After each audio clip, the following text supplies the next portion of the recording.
मेरी सरकार ने पहली बार गरीब को ये एहसास करवाया कि सरकार उनकी सेवा में है।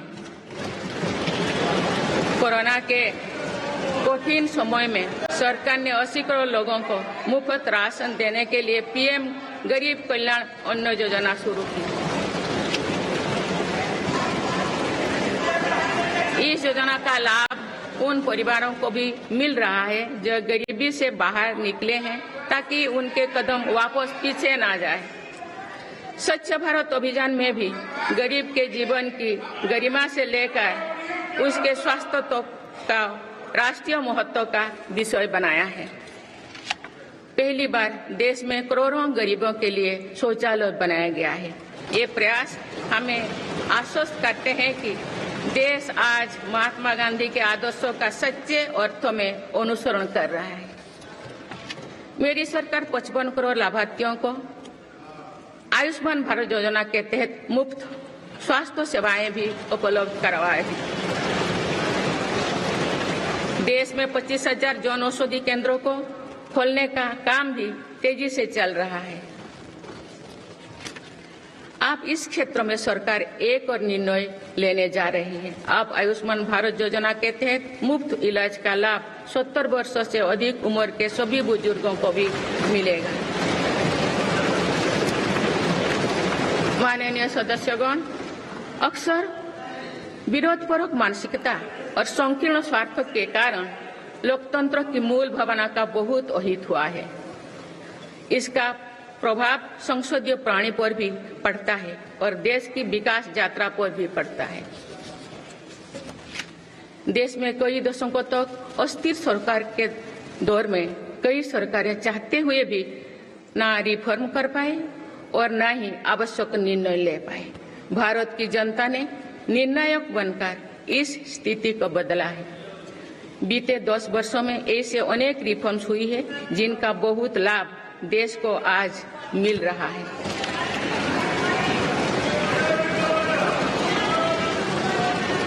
जब ये रिफॉर्म्स किए जा रहे थे तो भी इनका विरोध किया गया था। नकारात्मकता फैसले की कोशिश की गई थी, लेकिन ये सारे रिफॉर्म्स समय की कसौटी पर खरे साबित हुए हैं।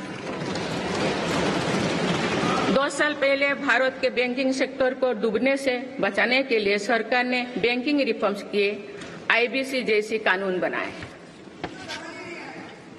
आज इन्हीं रिफॉर्म्स ने भारत के बैंकिंग सेक्टर को दुनिया के सबसे मजबूत बैंकिंग सेक्टर में से एक बना लिया। हमारे सार्वजनिक क्षेत्रों के बैंक आज मजबूत और लाभदायक है।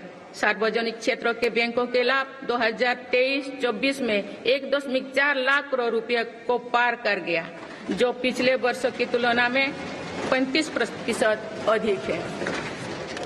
हमारे बैंकों की मजबूती उन्हें ऋण आधार का विस्तार करने और राष्ट्र के आर्थिक विकास में योगदान करने के लिए सक्षम बनाती है। सरकारी बैंकों का एनपीए भी लगातार कम हो रही है। आज एसबीआई रिकॉर्ड मुनाफे पर है। आज एलआईसी पहले से कहीं अधिक मजबूत है। आज एचएएल भी देश की डिफेंस इंडस्ट्री को ताकत दे रही है। आज जीएसटी भारत की इकोनॉमी को फॉर्मलाइज करने का, व्यापार कारोबार को आसान बनाने का माध्यम बना रहे हैं। अप्रैल महीने में पहली बार जीएसटी कलेक्शन ने 2 लाख करोड़ रुपए का स्तर पार कर गया है। इससे राज्यों की आर्थिक ताकत भी बढ़ी है। डिजिटल इंडिया और डिजिटल पेमेंट्स के प्रति भी आज पूरा विश्व आकर्षित हो रही है। माननीय सदस्यगण, एक सशक्त भारत के लिए हमारे सैन्य बलों में आधुनिकता जरूरी है। युद्ध की स्थिति में हम सर्वश्रेष्ठ रहे, इसके लिए सेनाओं में रिफॉर्म्स की प्रक्रिया निरंतर जारी रहनी चाहिए। इसी सोच के साथ मेरी सरकार ने बीते 10 वर्षों में डिफेंस सेक्टर में अनेक रिफॉर्म्स किए हैं। जीडीएस जैसे रिफॉर्म्स ने हमारी सेनाओं को नई मजबूती दी है। मेरी सरकार ने डिफेंस सेक्टर को आत्मनिर्भर बनाने के कई महत्वपूर्ण कदम उठाए हैं। ordnance फैक्ट्रीज के रिफॉर्म से डिफेंस सेक्टर को बहुत लाभ हुआ है। 40 से अधिक ऑर्डिनेंस फैक्ट्रीज को 7 निगमों में संगठित करने से उनकी क्षमता और दक्षता दोनों बढ़ी है। ऐसे ही रिफॉर्म्स के कारण भारत आज 1 लाख करोड़ रुपए से अधिक की डिफेंस मैन्युफैक्चरिंग कर रहा है। पिछले एक दशक में हमारे डिफेंस एक्सपोर्ट 18 गुना अधिक होकर 21,000 करोड़ रुपया तक पहुंच चुका है। फिलीपींस के साथ ब्रह्मास मिसाइल का रक्षा सौदा डिफेंस एक्सपोर्ट के क्षेत्र में भारत की पहचान मजबूत कर रहा है। सरकार ने युवाओं और उनके स्टार्टअप्स को बढ़ावा देकर आत्मनिर्भर डिफेंस सेक्टर की मजबूत नींव तैयार की है। मेरी सरकार उत्तर प्रदेश और तमिलनाडु में 2 डिफेंस कॉरिडोर्स भी विकसित कर रही है।